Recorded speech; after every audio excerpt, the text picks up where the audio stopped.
जी, हमने देखा कि बाइबल की दो जुबानें हैं। और अगर मैं कहूँ कि बाइबल की तीन जुबानें हैं, बाइबल तीन जुबानों में लिखी,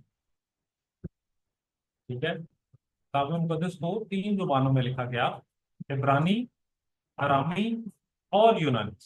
तीन जुबानों में बाइबल तहरीर हुई।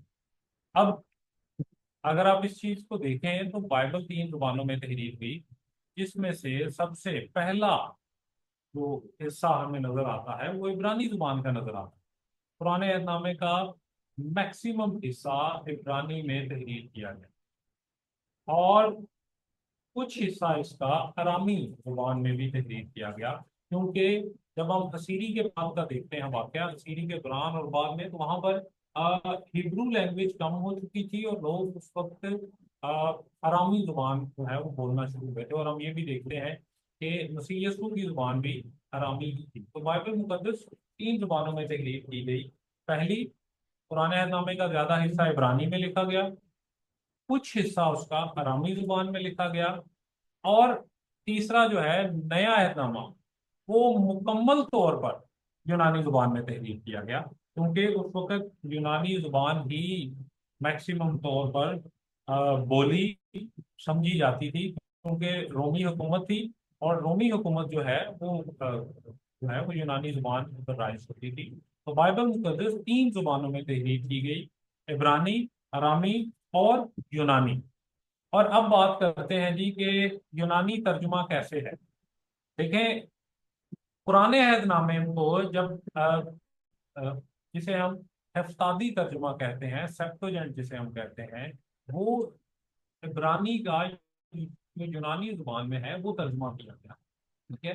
जिसे बाद में उसका तर्जुमा किया गया सेप्टुअजिंट में, जिसे हफ्तादी तर्जुमा कहते हैं। इसकी एक ब्रीफ हिस्ट्री भी है। हम बहुत डिटेल में तो नहीं, लेकिन कल इस चीज के बारे में जरा स्टडी करेंगे कि ट्रांसलेशन कैसे कैसे हुई और किन किन मराहल से ये ट्रांसलेशन गुजरी। फिलहाल इतनी चीज माइंड में रखें। और कल हम इन चीजों पर डिटेल्ड डिस्ट्रीब्यूशन भी देखेंगे किताबों की, और उसमें हम ये चीजें भी कवर करेंगे कि कौन सा हिस्सा इब्रानी में था, कौन सा हिस्सा अरामी में लिखा गया। और नया नामा तो मैंने बता दिया कि वो मुकम्मल तौर पर यूनानी जुबान में तहरीर किया गया। तो बाइबल की जुबानें तीन हैं, इब्रानी, अरामी और यूनानी जुबान। और फिर जब हम आगे बाइबल पर आते हैं, तो अब चूंकि उसकी हमने थोड़ी सी हिस्ट्री देख ली, थोड़ा सा बैकग्राउंड देख लिया, कैसे लिखी गई, मकसद क्या है, और फिर ये कैसे तहरीर हुई, जोग्राफिया क्या है, किन किन इलाकों में ये वाकयात और लोग हमें मिलते हैं, और फिर ये किन जुबानों में लिखी गई, तो उसके बाद हम देखेंगे कि बाइबल की तकसीम कितनी है और इसकी किताबें कितनी हैं। तो बाइबल की तकसीम की जब हम बात करते हैं, तो किताब मुकद्दस में दो बड़े हिस्से मिलते हैं। बाइबल को दो हिस्सों में तकसीम किया जाता है।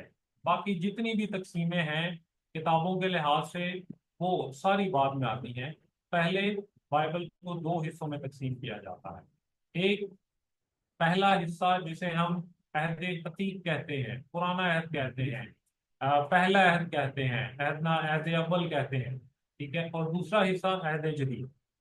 तो बाइबल को दो बुनियादी हिस्सों में तकसीम किया जाता है, और बाइबल मुकद्दस की कुतुब की तादाद 66 है। टोटल 66 बुक्स जो बाइबल में है वो मौजूद हैं। हाँ, जब हम यहूदी फहरिस्त की बात करते हैं उसकी तादाद फर्क है, प्रोटेस्टेंट फहरिस्त की तादाद फर्क है, और जो कैथोलिक फहरिस्त है उसकी तादाद डिफरेंट है। तो उन डिफरेंस पे भी बात होगी, लेकिन फिलहाल ये याद रखें कि दो बड़े हिस्से और 66 किताबें। पहला हिस्सा जो मसीह यीशु की पैदाइश से पहले लिखा गया, मसीह यीशु की पैदाइश से 400 साल पहले ये हिस्सा मुकम्मल हो चुका था, मलाकी नबी की किताब तक। ये 39 किताबें बनती हैं। पैदाइश से मलाकी नबी की किताब तक 39 किताबें बनती हैं। और इसमें अ, ये हिस्से को जब हम देखते हैं तो इस हिस्से में हमें पांच छह बड़ी बड़ी थीम्स मिलती हैं, बड़े बड़े मरकजी ख्यालात मिलते हैं। उसमें अगर हम पहली बात करें तो इसमें हमें खुदा का इसराइल के साथ जो है वो नजर आती है। हमें खुदा इसराइल के साथ अपना अहद बांधता और उसके अहद और खुदा की वफादारी और ये चीजें हमें नजर आती हैं। खुदा शरीयत बख्शता है इसराइल को, वो नजर आता है। और फिर हमें बड़ी तफसील में इसराइल की तारीख मिलती है। और कुछ हिकमत की किताबें हैं और कुछ नबूवतें हैं, नबूवतों की किताबें हैं जो खुदा ने अपने नबियों के जरिए ली। इन नबूवतों की किताबों को भी तकसीम किया जाता है मजीद। ये एक डिटेल्ड डिस्कशन है जो आने वाली क्लासेस में होगी। और फिर नया ऐतनामा, जिसे मसीह यीशु की मौत के बाद, जी उठने के बाद और आसमान पर उठाए जाने के बाद तहरीर किया गया। और ये 27 किताबों पर मुश्तमिल है। और इस हिस्से में हम देखते हैं कि हमें मसीह यीशु की जिंदगी जो है, जो मसीह खुदावंद ने इस ज़मीनी जिंदगी गुजारी, उसका तफसीली बयान मिलता है। उनकी तालीमात का बयान मिलता है, उनकी मौत और जी उठने का बयान मिलता है। और फिर हमें ये भी बयान मिलता है कि वो दोबारा आएंगे, उनकी आमद सानी, दोबारा आमद का भी बयान मिलता है। और इसके साथ साथ हमें ये वाकयात बड़ी तफसील से मिलते हैं कि रसूलों ने जिंदगी कैसे गुजारी, अर्ली चर्च कैसे डेवलप हुआ, उनकी खिदमात क्या है, और जो तहरीरें, जो वाकयात, जो मुश्किलात रसूलों ने अपनी जिंदगी में बर्दाश्त की, वो भी हमें इन नए अहदनामे की किताबों में हमें मिलती है। और अगर हम आगे चलें तो बाइबल मुकद्दस में मैंने जैसे कहा कि हम इसको मुख्तसर तौर पर अभी देखेंगे, लेकिन हम इसकी डिटेल्ड जो है वो डिस्कशन वो हम आने वाली क्लासेस में करेंगे। तो उसमें अगर आप देखें तो जो पुराना एहतनामा है, जो मसीह यीशु की पैदाइश से पहले लिखा गया, मुकम्मल हुआ, इसमें अगर आप देखें तो ये 39 किताबों पर मुश्तमिल है। और इसमें किताबों को मुख्तलिफ हिस्सों में भी तकसीम किया गया है।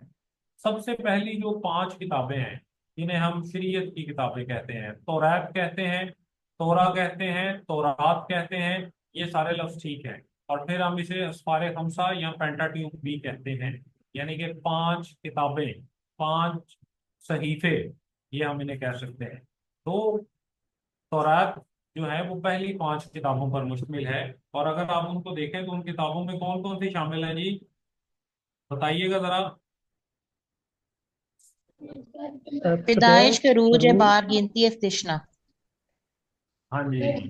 तो ये हमने पहली क्लास में सीखा था कि पैदाइश, खुरूज, अहबार नहीं अहबार, गिनती, और इस्तिशना नहीं इस्तिस्ना, ये 5 किताबें जो हैं, ये पहली जो हैं वो किसकी हैं, तौरात की। उससे अगली जो 12 किताबें हैं वो तारीख की किताब, वो हिस्ट्री है बनी इसराइल कौम की, जिनमें यशवा, तुजार, रूद, समूएल, सलातीन, तवारीख, अजरा, नहमिया और आस्तर, ये जो हमें है 12 किताबें जो तारीख की हैं। इनमें सलातीन की 2 किताबें हैं, समूएल की 2 किताबें हैं, और तवारीख की 2 किताबें हैं। इनको मिलाएं तो ये 12 किताबों की तादाद पूरी होती है। और फिर अगली देखें तो मंजूम कुतब, शायरी की किताबें, मंजूम नज़म की किताबें। और ये मैंने पहले ही बताया था कि इनको, इनकी शायरी की किताबें या मंजूम किताबें क्यों कहा जाता है, क्योंकि इनकी अदबी सिंथ जो है वो जिस नोयत पर लिखी गई है वो शायरी से मुतल्लिका है, तो इसलिए इन्हें मंजूम किताबें या शायरी की किताबें कहा जाता है। और इन्हें समहाउ हिकमत की किताबें भी कहा जाता है। ठीक है। तो उनमें 5 किताबें हैं, वो अय्यूब से शुरू होती हैं और चलती हैं गजलुल गजलात, अय्यूब, जबूर, इमसाल नहीं अमसाल, वाइज, और गजलुल गजलात, ये 5 किताबें जो हैं ये मंजूम किताबें या शायरी की किताबें इन्हें माना जाता है। और उसके बाद का हिस्सा जब आप देखते हैं तो चौथा हिस्सा जो है वो नबूवती किताबों पर मुश्तमिल है, और इसमें हमें 17 किताबें मिलती हैं। नबूवती किताबें जो हैं इसमें हमें 17 किताबें मिलती हैं, जो यसाया से शुरू होती हैं और मलाकी तक जाती हैं। यसाया, यर्मिया, नोहा, हिजकिय्येल, दानियेल, होसिया या होसिया, दोनों तलफ़ुज़ ठीक हैं, आप दोनों बोल सकते हैं, होसिया या होसिया, यूएल, आमूस, अब्दिया, यूना, मीका, जो कि शॉर्ट फॉर्म है मिकाया या मिकाएल की, नाहूम, हबक्कूक, सफनिया, हज्जई, जकरिया और मलाकी। ये जो 17 किताबें हैं ये हमें नबूवत की किताबों में आती हैं। और इनमें भी एक तकसीम है जिसको डिटेल में कल देखेंगे, लेकिन अभी मैं शॉर्ट बता देता हूँ कि नबूवती किताबों को भी तकसीम किया जाता है अंबियाए असगर और अंबियाए अकबर। छोटे नबी अंबियाए असगर और अंबियाए अकबर बड़े नबी। और इनको तकसीम जो है वो किस बुनियाद पर अंबिया अकबर अंबिया असगर कहा जाता है वो कल देखेंगे। उसके पीछे भी एक लॉजिक है सिंपल सा, लेकिन इट डजेंट मीन कि किसी का रुतबा कोई कम है या किसी का रुतबा बहुत ज्यादा हो गया, वो एक फर्क चीज। तो पुराने अहदनामे की 39 किताबों की हमने तकसीम देखी कि इसे 4 बड़े हिस्सों में तकसीम किया जाता है। 4 बड़े हिस्सों में। पहला तौरात, तोरा, तौरात या अस्फार खमसा, पहली 5 किताबें पैदाइश से इस्तिस्ना।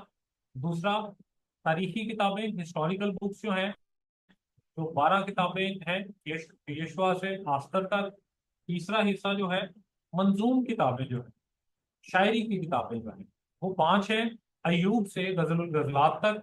और चौथा नबूवती किताबें जो है, जो 17 है तादाद में, ये साया से मलाकी तक। ये तकसीम है पुराने अहदनामे की। और अगर हम नबूवती किताबों को 2 हिस्सों में तकसीम करें, अंबिया अकबर और अंबिया असगर के हिस्से में, तो ये फिर हमें 5 हिस्से में तकसीम होती है।